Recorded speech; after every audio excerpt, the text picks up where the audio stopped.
Где Смешко? 15 месяцев войны. Я вас спрашиваю, этот супергерой. Вы можете назвать фамилию? Больше двух, я сразу скажу. Включая некоторых, вы знаете их всех лично, это и ваши знакомые. Опа, еще раз. Работаю. Оговорочка по Фрейду. Это вся группировка МАГА. Это отмороженные совершенно люди. Здравствуйте. Сегодня я вынужден опять показать вам клоунов, которые хотят снова влезть вам в голову, как они это делали до войны, и туда закинуть ту информацию, которая совершенно не соответствует действительности, главное, она вредит вам. И сейчас вы это поймете. Вышел на связь великий ГБшник Юрий Швец, ваш фанат, но об этом мы поговорим позже, с аргументами, с фактами, совсем как вы любите. Вышел Швец Гордончику опять на эфир, и опять вам лапшу начали, вернее, это совсем не лапша, это гораздо серьезнее, это пропаганда, это информационная война.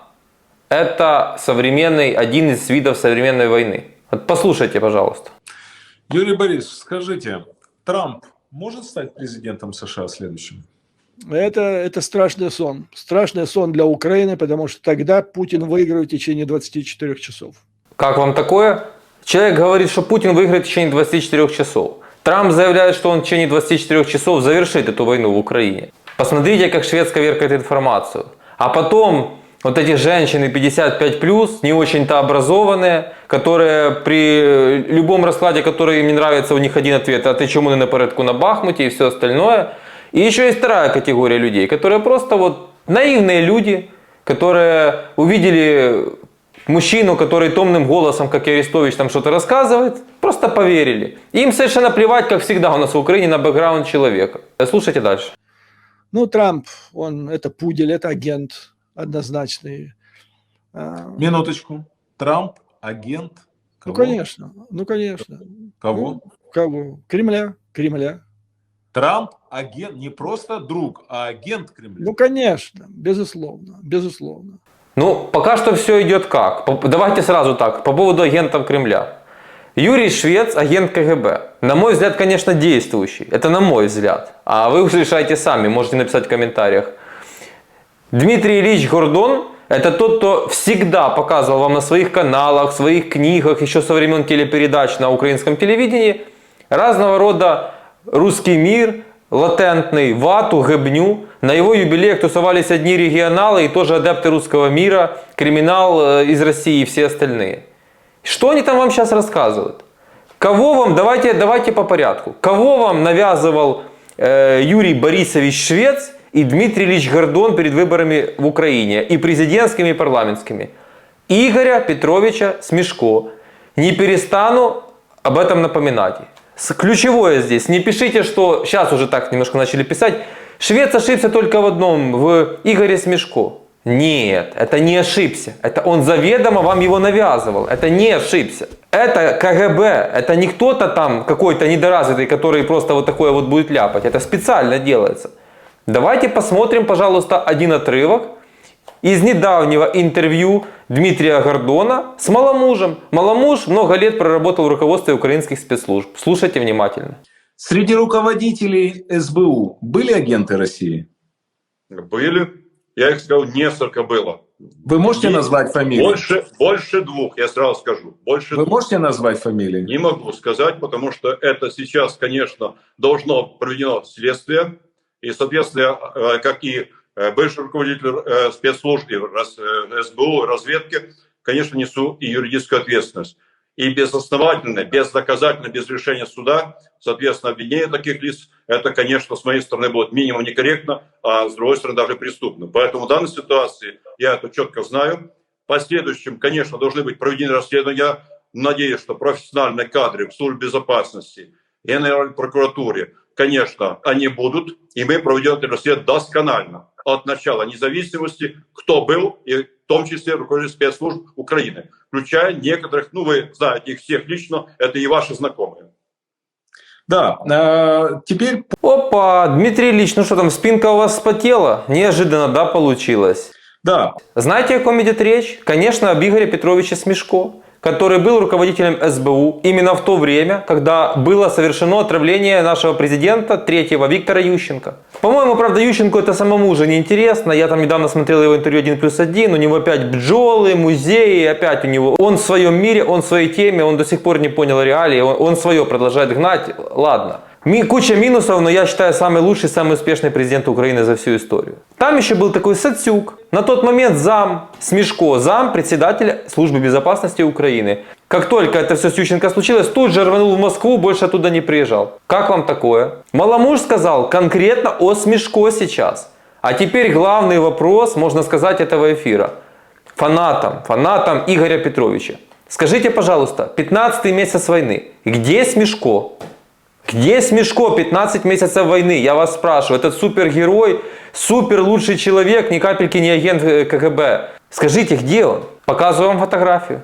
На этой фотографии вы видите, такая в стиле клан Сопрано, сидит Смешко с Патрушевым. Кто такой Патрушев, напоминать не надо. Да, это именно тот, кому летали Ермак и Зеленский на переговоры. Важный человек Российской Федерации, многорешающий с Путиным. Вот где ваш Игорь Петрович в те времена, вот как это работает. Это одна большая транснациональная мафиозная структура, которая полностью в спайке идет с государствами. Хотел сказать с государством, с государствами постсоветскими. Это махина, это махина. И я в ближайшем будущем вам очень много на эту тему расскажу, потому что нужно знать историю современной Украины. Вы без этого просто не имеете права голосовать, потому что без этого вы не объективно оцениваете реальность. Дмитрий Ильич, это уже так, юмора ради. Помните это знаменитое видео? Где-то на интервью спрашивают, ваши дети пойдут на фронт, если будет война? Он, да я лично пойду. Граждане Украины, путинский режим совершил нападение на нашу родину. Сейчас слышны за окнами взрывы. По всей территории периметра границы Украины с Россией начались боевые действия. В этой ситуации сохраняйте спокойствие. Все, кто могут держать в руках оружие, у кого оно есть, законное или незаконное, доставайте оружие, готовьтесь к сопротивлению. Ми нікому не віддадим свою родину.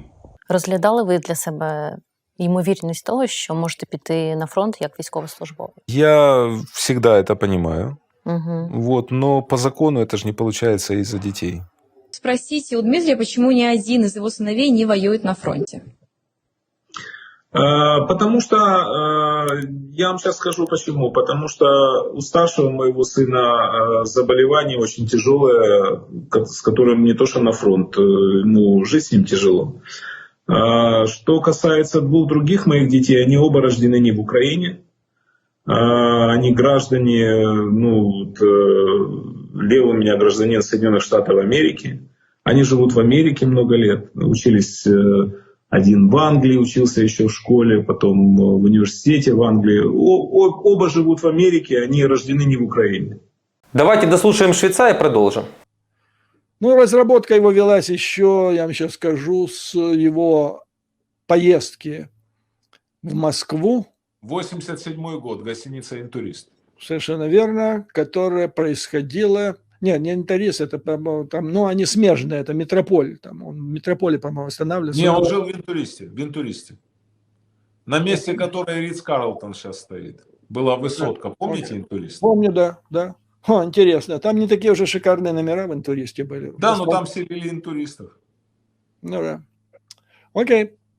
Да, вот тогда эта поездка была организована тем отделом, в котором я тогда работал. Опа, еще раз. Работаю. Оговорочка по Фрейду. Или не по Фрейду. Работаю. Работаю. Четко сказал работаю. Потом поправился на работал. Да, Юрий Борисович, правильно все. Именно работаете. Так вот, это абсолютный агент Путина. Он даже, по-моему, этого не скрывает. Это человек, который урегулирует, как он сказал, в течение 24 часов. То есть он перестанет, тут же перекроет помощь Украине и скажет, что хотите урегулировать, отдавайте все русскоязычные территории Москве. Вот и все. То есть это он сказал. Его никто за язык не тянул. То есть это все, это будет... Но я надеюсь, что этого не произойдет, потому что, недавно ему выдвинули обвинение в совершении уголовного преступления. Это очень серьезная вещь. Но поддержка большая у него среди населения? Вот этого я с радостью для себя зафиксировал, что она как-то так рухнула. Да, Трамп это абсолютный агент Путина, но я хочу обратить ваше внимание на одну такую деталь. И вы это можете, я не буду это за вас делать, полазьте в интернете, найдите русские сайты во времена предвыборной кампании президентской в Украине. Как в России нахваливали Зеленского. Это обычная классическая тактика, когда Россия начинает поддерживать того, кто на самом деле ей, как они думают, выгоден, но в итоге оказывается не выгоден. Они Трампа поддерживали на всех предыдущих выборах. Только никаких дивидендов они с этого не получили. Войну развязать не удалось, в мире было тихо, спокойно, ничего не было сделано. Зеленского пытались поставить, помогать Зеленскому прийти в президенты против Порошенко, тогда это все делалось. Теперь Зеленский враг номер один. Потому что конкретные действия произошли. Так же будет и с Трампом, если будет такая ситуация. А этот сказочник вам вот это будет рассказывать. Это вся группировка МАГА. Это отмороженные совершенно люди.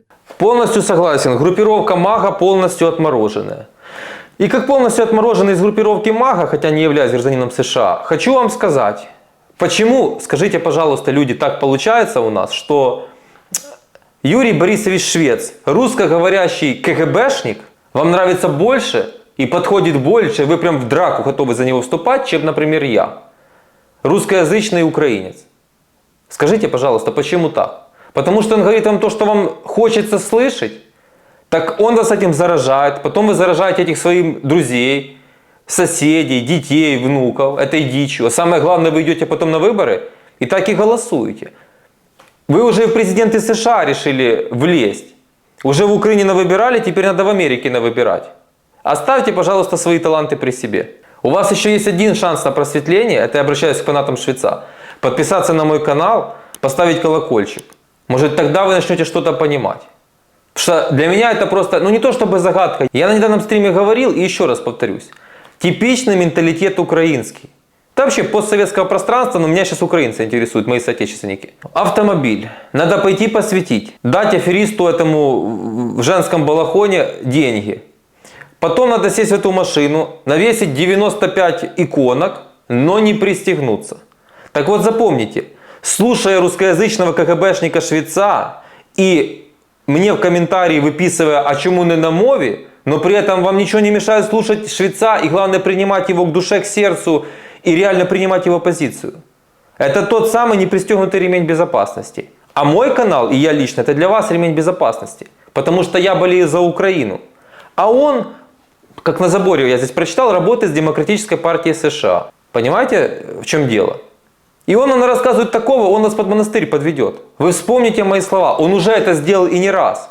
Потому что на медиапространство сильно вывел его именно Гордон. И вы думаете, это случайно? Нет, это не случайно.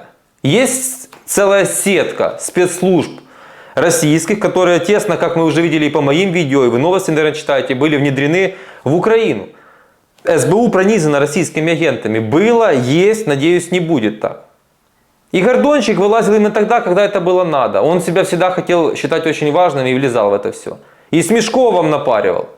И вы проголосовали за Смешко. Именно из-за Гордона и из-за Швеца. Многие. У него огромные были рейтинги. И результаты на выборах, в общем-то, были неплохие. Если бы не скандалы, когда они места начали продавать в партии, возможно, они бы попали в парламент даже. Это катастрофа. Это просто катастрофа. И Гордон, напоминаю, в свое время не слазил годами с канала Медведчука, а потом резко позиция поменялась. Наверное, Ренат Леонидович более щедрым оказался, чем Медведчук. Это только мое предположение, я не берусь утверждать. Это вы мне скажите и напишите в комментариях ваше мнение.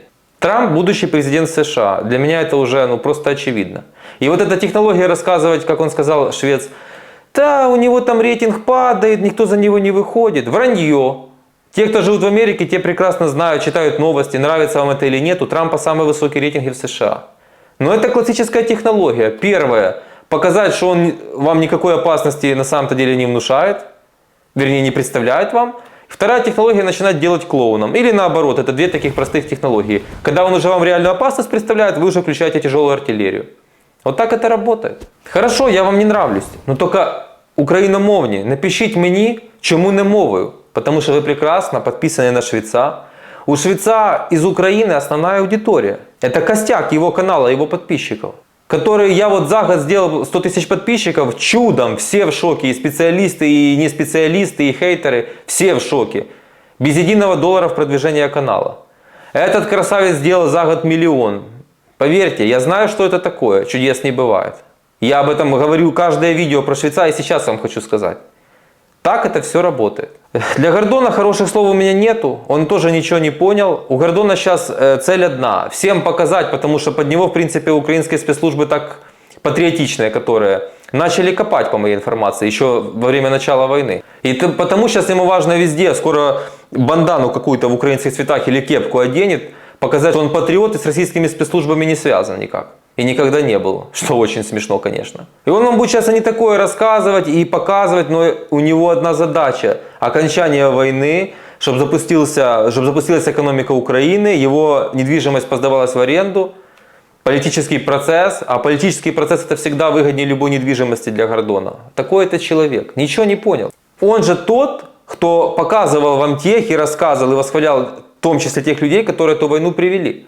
Они у него, повторяю, гуляли на всех его юбилеях, это все в YouTube-каналах его есть. Посмотрите, зайдите. Если я вру, зайдите, посмотрите, кто у него был. Теперь Швец активно включился, там еще есть деятели, это сетка.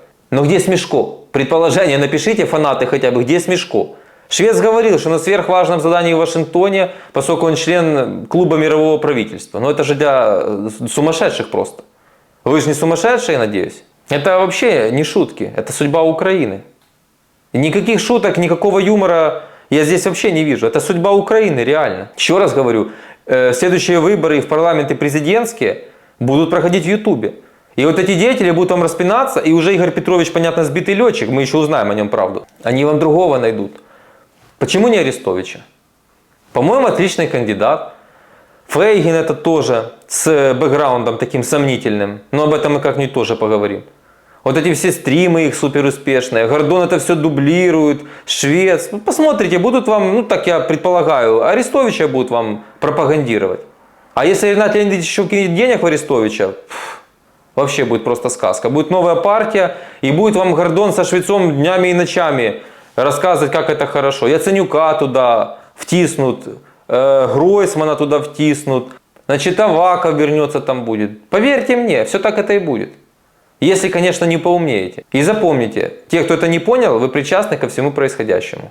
Спасибо, что смотрели это видео до конца. Пока.